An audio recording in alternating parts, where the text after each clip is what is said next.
3, 2, 1.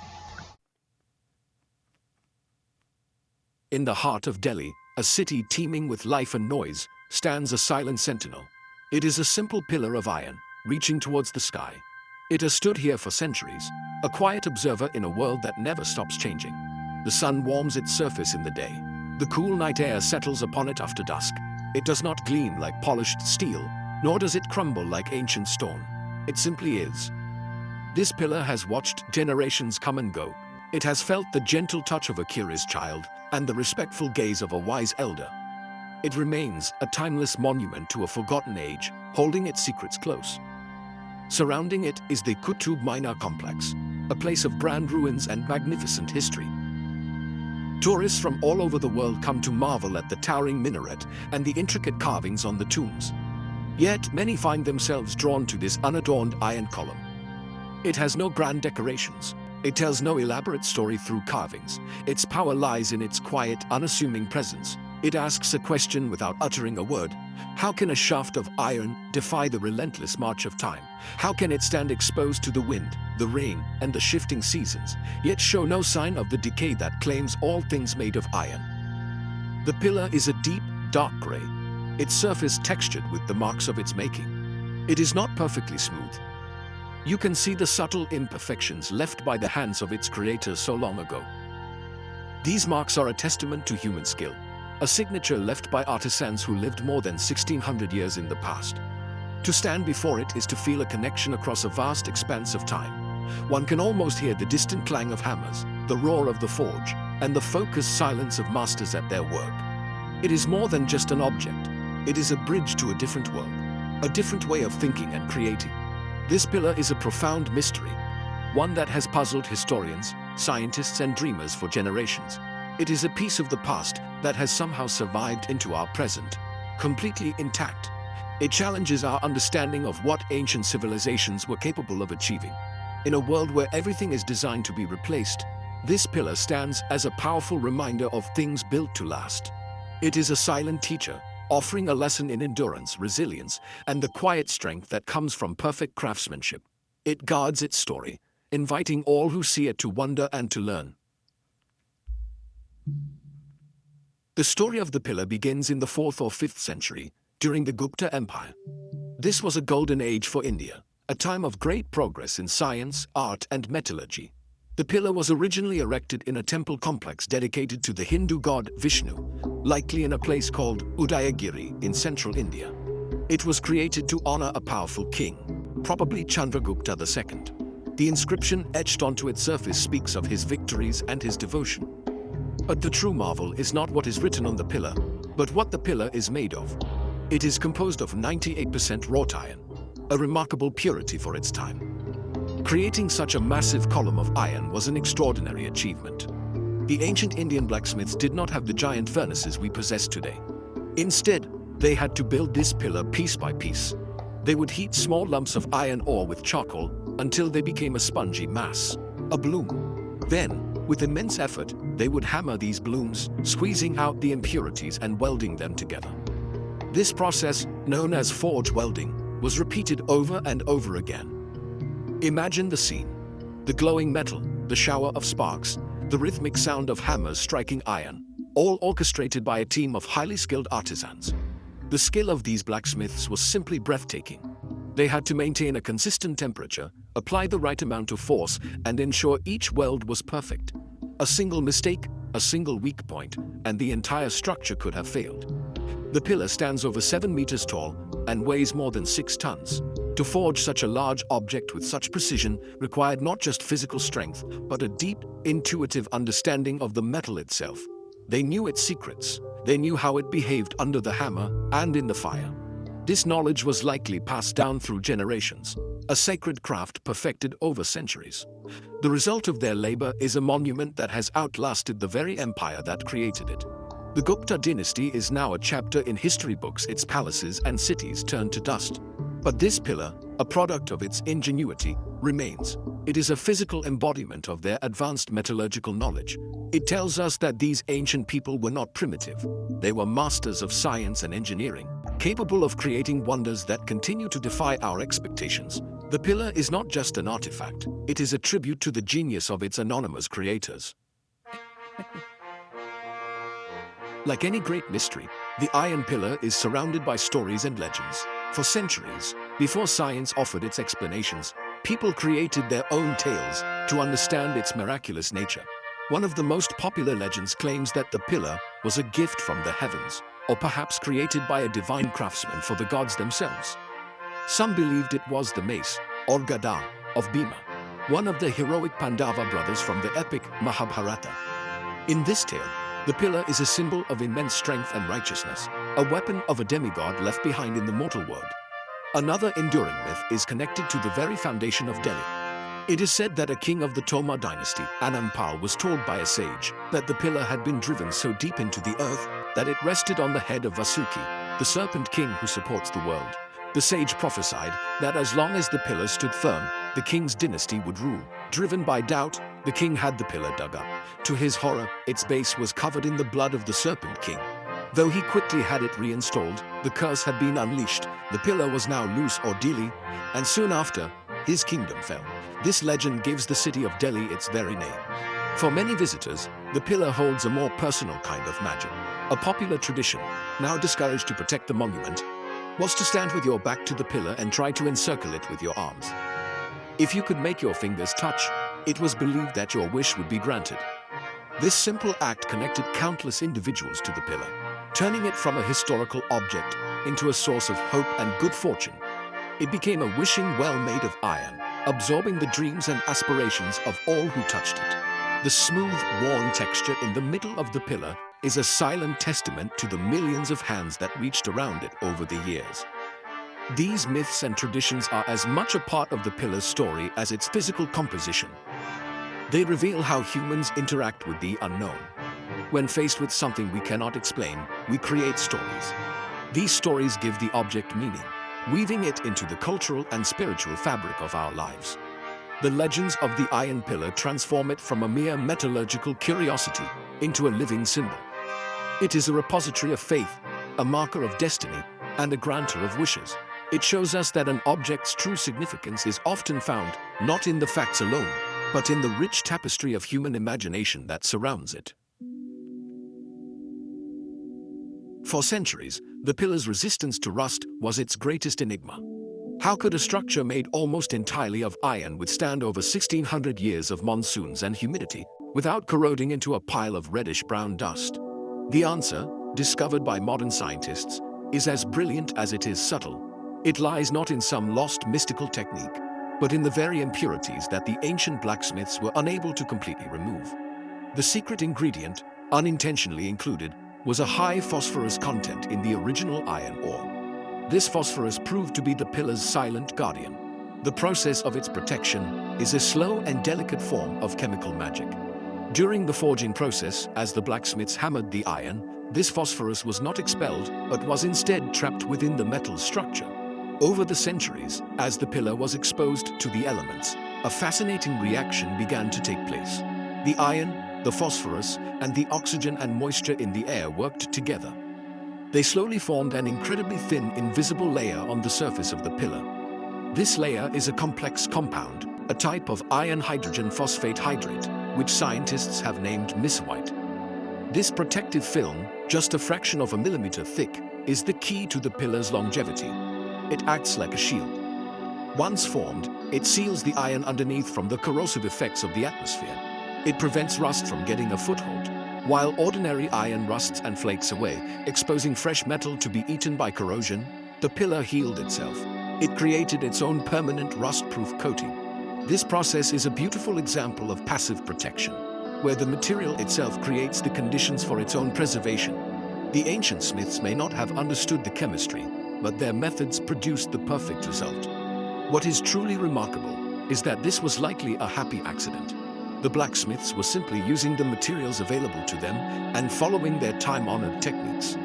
They did not set out to create rust-proof iron. Their goal was to forge a strong, massive pillar for their king. Yet in doing so, they stumbled upon a metallurgical marvel.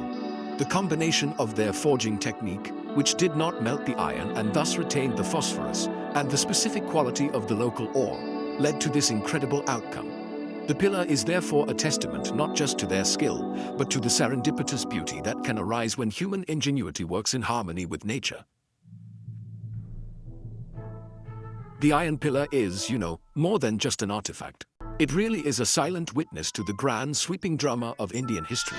It was born during the Gupta Empire's golden age, standing as a symbol of its power and piety. But as with everything, empires are mortal. The Guptas faded, their world vanished, but the pillar remained. For centuries, it stood in its original location, quietly observing as new kingdoms rose and fell all around it.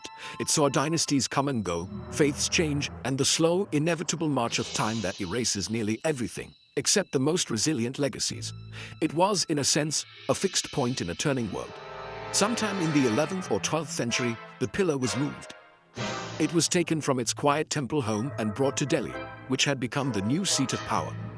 There it was installed in the courtyard of what would become the Qutub complex, a site built upon the ruins of Hindu and Jain temples.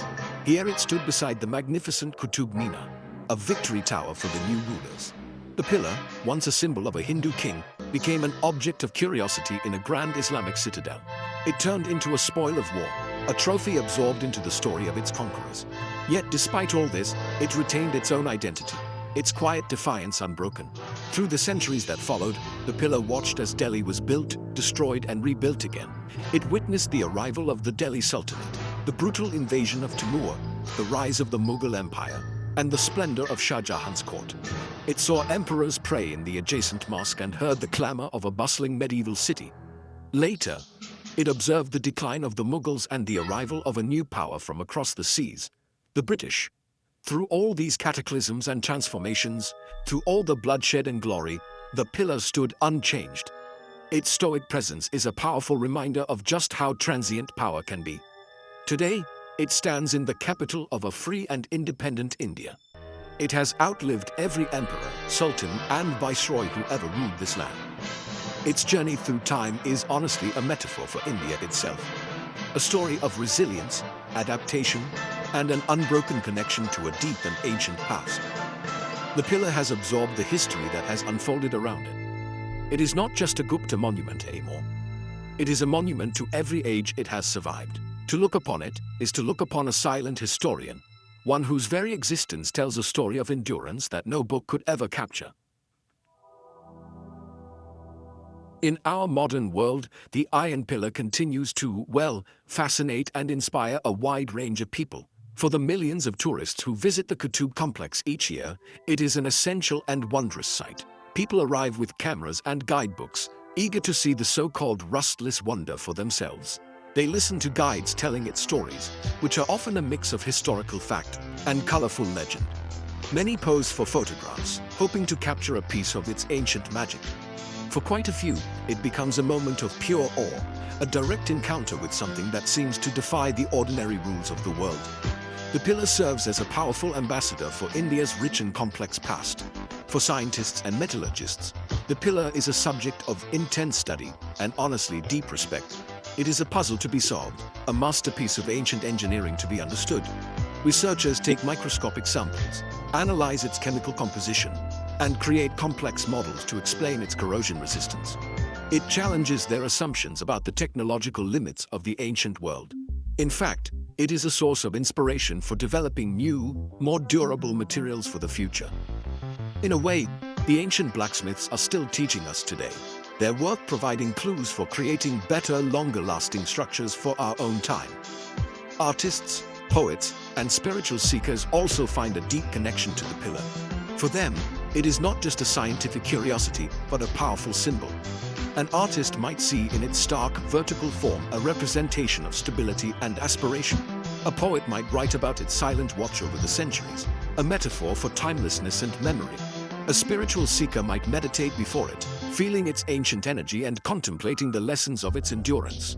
It becomes a focal point for reflection, a quiet space in a chaotic world where one can ponder the bigger questions of life, time, and human achievement. The pillar's fame has spread far beyond India. It is featured in documentaries, written about in books, and discussed in online forums across the globe. It has become a global icon of ancient ingenuity. This worldwide recognition ensures its story continues to be told and its legacy preserved. The pillar's audience is now really the entire world. and its message of resilience resonates with people from all cultures. It reminds us that some of the greatest achievements of humanity are not the loudest or the largest, but those that quietly endure, holding their ground against the relentless forces of decay. The iron pillar's greatest lesson is perhaps its most simple: the power of endurance. In a human life, and in the life of civilizations, everything is in constant flux. Power shifts, fortunes change, and even the strongest empires eventually crumble into dust. Yet, the pillar remains. It embodies the idea that it is possible to withstand the pressures of time, to hold fast against the winds of change. Its physical resilience is a powerful metaphor for spiritual and cultural resilience. It suggests that while outer forms may change, a core identity, a fundamental strength, can be preserved across the ages. This endurance speaks directly to the human desire for permanence, for a legacy that outlasts our fleeting existence.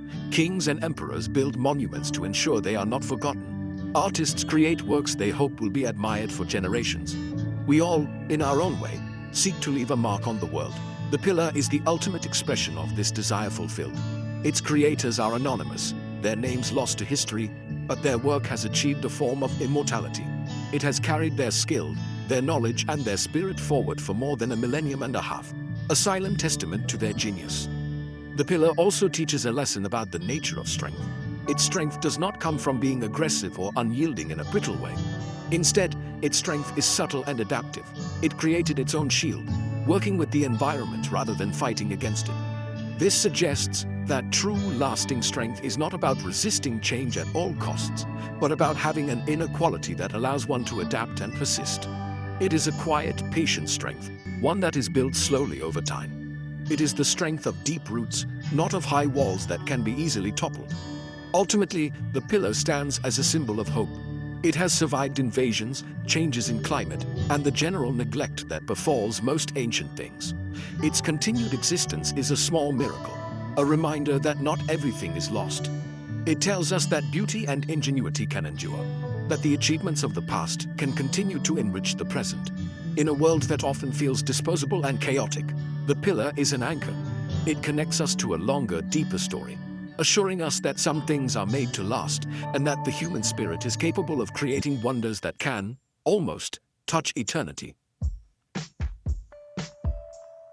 Why do we remain so captivated by the Iron Pillar of Delhi? It is honestly more than just an old object or a scientific puzzle. Its true power lies in the fact that it is an enduring mystery. In an age where we have answers for almost everything, where information is instantly available, the pillar retains a sense of the unknowable. It comes from a time so distant that we can never fully comprehend the minds of its creators. We can analyze its chemistry and date its inscriptions, but we can never truly know the rituals, the beliefs, and the dreams that were forged into its very fabric. And really, this gap in our knowledge is where wonder thrives. The pillar also connects to a deeper, almost mystical part of our consciousness. Some have speculated that its creation involved a form of ancient alchemy, a lost knowledge of the elements that we are only now beginning to understand through science. Whether this is true or not, the pillar feels like a message from a more enlightened time, a period when humans had a different, perhaps more intimate relationship with the natural world. It stands as a challenge to our modern sense of superiority, proving that ancient peoples possessed a wisdom that, in some areas, surpassed our own. It humbles us and opens our minds to the vast potential of human history. The story of the pillar resonates with our most profound aspirations. The dream of cheating death, of creating something that will last forever, is a fundamental part of the human condition. The pillar is the physical embodiment of that dream. It has achieved a form of immortality that its human creators could not. It stands for the triumph of human ingenuity over the forces of decay. It is a monument not just to a king, but to the timeless ambition of our species to create, to build, and to leave a legacy that will speak to future generations long after we are gone. In the end, the Iron Pillar of Delhi matters because it is a source of inspiration. It teaches us about history, science, and art, but it also teaches us about ourselves. It shows us the beauty of endurance, the power of quiet strength, and the importance of wonder. Some mysteries are not meant to be fully solved and put away on a shelf. They are meant to be contemplated, to be revisited, to continually spark our curiosity and imagination. The pillar is one such mystery. It is a silent iron messenger, and its message across the millennia is simple. Wonder, endure, and remember.